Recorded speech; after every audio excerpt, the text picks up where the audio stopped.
Hi Daily City Rec at home, my name is Cherry and today we're going to make an Earth bookmark. So for your supplies today, you're going to need some wet glue, a pair of scissors, a black and red pen, a square blue sheet of paper, a green sheet of paper, and something round to trace. First thing is you're going to take your square paper and then you're going to fold it into a triangle. So it looks like this. Next, you're going to take one end and point it to the top part of the triangle and then fold it to make a crease. You're going to do the same with the other side.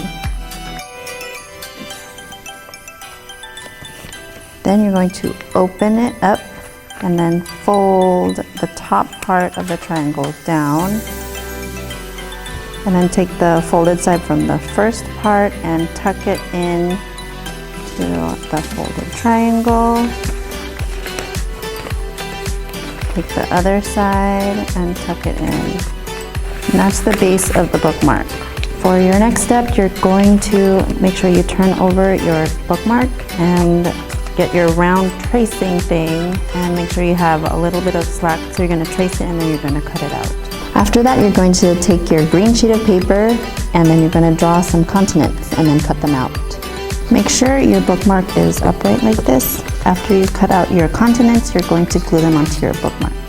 Your last step is to draw the face on your bookmark. And that's how you make your Earth bookmark. Thanks for watching.